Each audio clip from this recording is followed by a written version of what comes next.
ملا کرتا ہے۔ اور جن بندوں کو اللہ یہ سکون اور لذت عطا فرماتا ہے وہ پھر نیند سے زیادہ بہتر اللہ کے ہاں سجود کو ترجیح دیا کرتے ہیں، قیام کو ترجیح دیا کرتے ہیں، قرآن کو ترجیح دیا کرتے ہیں،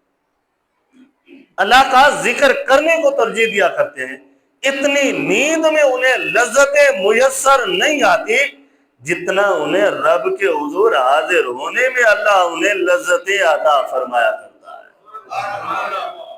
اللہ انہیں لذتیں عطا فرمایا کرتا ہے۔ اب یہ لازمی نہیں کوئی مرد ہوگا تو وہ اللہ کا ولی بن سکتا ہے، نہیں، بلکہ انہی صفات میں اگر کوئی عورت ہو اللہ انہیں بھی ولایت کے درجے میں فیض فرما دیتا ہے، انہیں بھی اللہ ولایت کے درجے پر فائز فرماتا ہے۔ روح البیان میں، تفسیر روح البیان میں دو واقعات نقل کیے گئے۔ ایک شخص ہے، ایک محدث گزرے ہیں جن کا نام امام محمد بن سیرین رحمت اللہ علیہ، ان کی پیدائش ہوئی تھی حضرت عثمان غنی رضی اللہ تعالی عنہ کا جب دور خلافت تھا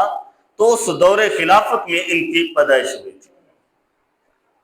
اور یہ بڑے اللہ کے ولی اور بڑے محدث تھے۔ ان کی ایک ہمشیرہ تھی جن کا نام تھا صفیہ بنت سرین رضی اللہ رحمت اللہ علیہ، سرین رحمت اللہ علیہ، سرین ایک علاقے کا نام ہے۔ تو یہ ایک عورت ہے، خواتین میں ان کا شمار ہوتا ہے، اور یہ ہمشیرہ ہے ایک محدث کی، اور ان کا جو والد تھا وہ غلام تھا حضرت انس بن مالک رضی اللہ تعالیٰ عنہ کا، اور انہیں اللہ نے ایمان کی دولت سے مالا مال فرمایا تھا۔ تو یہ جو حضرت حفصہ بنت سیرین رحمت اللہ علیہ بصرہ کے شہر میں رہنے والی تھی، اور ساری رات کھڑے ہو کر اللہ کی عبادت کیا کرتی تھی، اور رات کو جب قیام کرتی تھی تو آدھا قرآن اس قیام میں ختم کر دیا کرتی تھی۔ جو دو نفل پڑھا کرتی تھی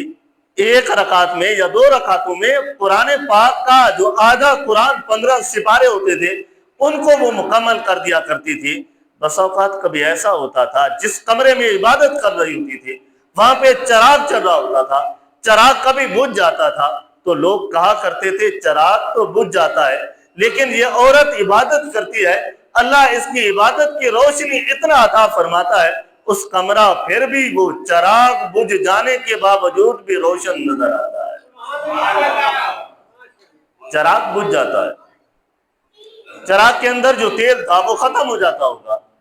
تو لیکن جو عبادت کرنے والی یہ خاتون تھی، یہ عورت تھی، لیکن اللہ کی عبادت اس انداز سے کیا کرتی تھی کہ اللہ کی عبادت سے اس کے گھر کے اندر وہ نور پیدا ہو جاتا تھا، وہ نور پھیل جاتا تھا، وہ روشنی ہوا کرتی تھی کہ چراغ سے بھی زیادہ اس کا گھر منور نظر آیا کرتا تھا۔ تو کیا آج ایسے مرد نہیں ہیں یا کیا آج ایسی عورتیں نہیں ہیں جو اللہ کے ولی بن سکتے ہوں؟ آج بھی اگر یہ صفات پیدا کر لے تو اللہ آج بھی ہمیں اپنا ولی بنا دے گا۔ یہ ولایت ہے، تو اللہ قیامت تک یہ نہیں ہے کہ جن کے مرید زیادہ ہوں تو ولی وہ بن سکتا ہے، جن کے چاہنے والے زیادہ ہوں مرید وہ اللہ کا ولی بن سکتا ہے، نہیں، بلکہ ہر محلے میں رہنے والے لوگ جب ان صفات سے متصف ہو جاتے ہیں تو اللہ انہیں بھی اپنا ولی بنا دیتا ہے۔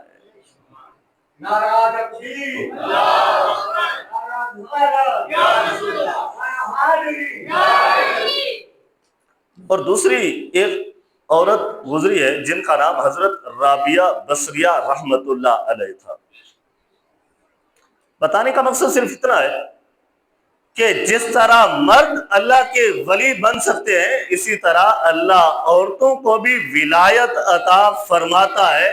بشرطے کہ وہ ولایت کے انداز کو اپنا لے تو اللہ انہیں بھی اپنا ولی بنا لیتا ہے۔ حضرت رابعہ بصریہ رحمت اللہ علیہ، ان کا بھی یہی ایک معمول تھا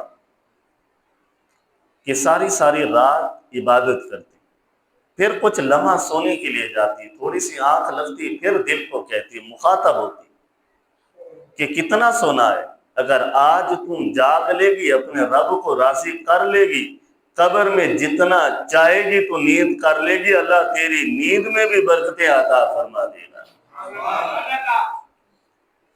آج اگر جاگ لے گی، آج اگر اپنے رب کو یاد کر لے گی، آج اگر اپنے رب کی اطاعت کر لے گی،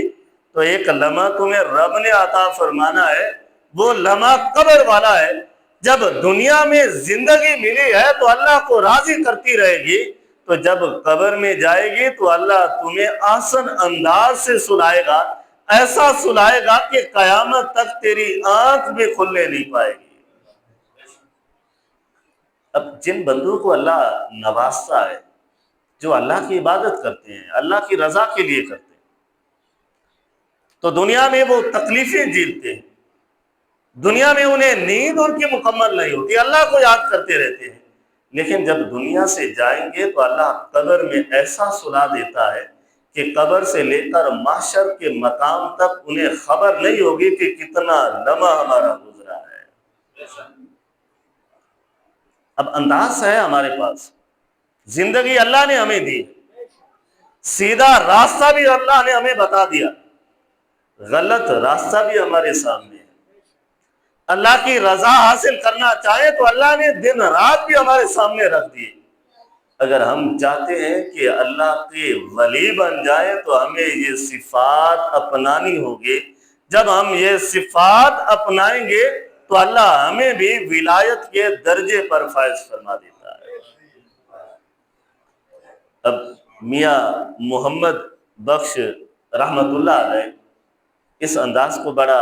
خوبصورت انداز میں نقل فرماتے ہیں کہ رات کو بیتے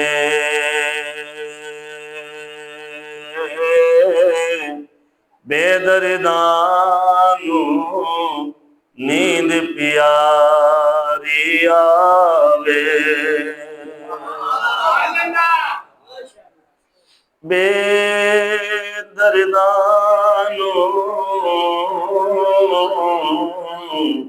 نیند پیاری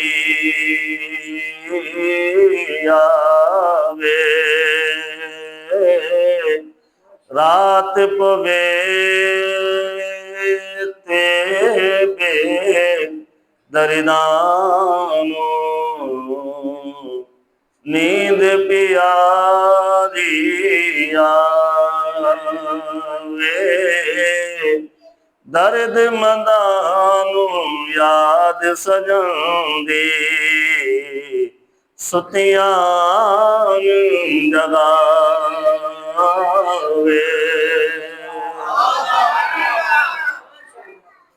جس کے سینے کے اندر اللہ کی یاد ہوتی ہے، جو اللہ کی یاد میں تڑپا کرتی ہے، جن کے سینے کے اندر دنیا کی محبت نہیں ہوتی، صرف رب کی یاد ہوا کرتی ہے، انہیں نیند سے پیاری اللہ کی یاد نظر آتی ہے۔